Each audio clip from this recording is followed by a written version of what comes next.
The 2026 World Cup will be the first since 2002 to take place in multiple countries, that being Mexico, the US and Canada. Unlike in 2022, every venue that will host already exists, which is great. But even better, none of the stadiums are located within an autocracy, first time since 2014. With that being said, here are the 2026 FIFA World Cup stadiums. Estadio Azteca. Despite not being state-of-the-art, the bare concrete exterior straight out of the 60s, this stadium was basically an automatic choice as a host this year. For one, it's in the capital city. It's also huge, and it's hosted the World Cup final twice. Estadio BBVA. The shiny metallic exterior doesn't just look good, it features hundreds of these so-called gills in order to ventilate the stadium. But the best feature has to be that mountain backdrop. The stadium was designed with a slanted roof to make that view possible. Estadio Akron. This stadium was designed to resemble an erupting volcano. They've done a pretty good job without causing a mass evacuation. The grass exterior gives it a natural look, but the part with the seats and stuff lets the locals know that their lives aren't actually in danger. SoFi Stadium. The most expensive stadium in the world to build is undoubtedly one of a kind. Whether it be the oddly shaped metallic exterior, the Oculus 360-degree video board, or just the seating layout, which is quite unconventional. Dome stadiums aren't for everyone, but the climate-controlled environment will be welcome in an LA summer. MetLife Stadium. New York's Showpiece Stadium is actually in New Jersey, but it's not all that far away. The $2 billion venue might be missing a roof, which is a given in most European football stadiums, but it does have some handy amenities, such as the large video board in each corner for all your replay needs. AT&T Stadium. Everything's bigger in Texas, and with its ability to expand up to a capacity of 105,000, this will be the largest stadium at the 2026 World Cup. The interior is not a million miles away from SoFi.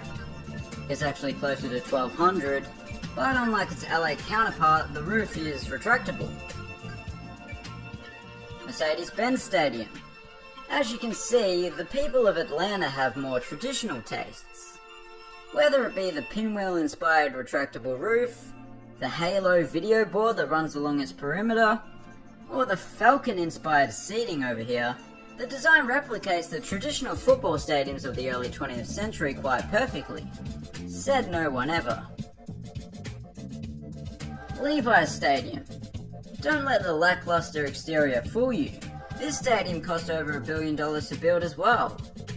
Some cool features are the rooftop garden that provides for the restaurants throughout the stadium, and being sponsored by Levi's, they actually brought in some real Bangladeshi children and set up a little exhibition sweatshop in the basement. Hard Rock Stadium. Of course Florida was going to host some games, and Miami, or Miami Gardens if we're being technical, was probably the most obvious choice. With that big overhanging roof and the all-aqua interior, I feel like the design suits Miami perfectly. Lumen Field. This stunning dockside stadium is known for its aesthetics, sure, but it's even more well known for its loud atmosphere. It once even held the record. The club that plays here are called the Sounders, but that's just a coincidence because sound in that instance is referring to the body of water. Lincoln Financial Field. This stadium isn't a million miles away from Levi's Stadium. It's close to... oh, no it is. But I think it looks a lot better. There's much more going on with the exterior, and there's even some small blade-like roofs sheltering a few thousand spectators. Energy Stadium. Well, what can I say, it's not the most exciting exterior, and that's got to be the ugliest form of a retractable roof we've seen. But the interior does have a fairly simple, clean look to it. And like their Texas brethren, the video boards are pretty huge. It's not a center hung video board. This roof was built in the early days of retractable roofs. Nestled amongst the leafy surrounds of Massachusetts is Gillette Stadium, best stadium a man can get. Actually, I'm not sure if that tagline is a worldwide thing. Just in case, I'm not actually saying this is the best stadium. It's not bad though. Not many stadiums have a bridge and a lighthouse. I can understand why it's not particularly necessary. Arrowhead Stadium. This is a stadium that has stood the test of time. Despite being built in the 70s, it's still held in high regard.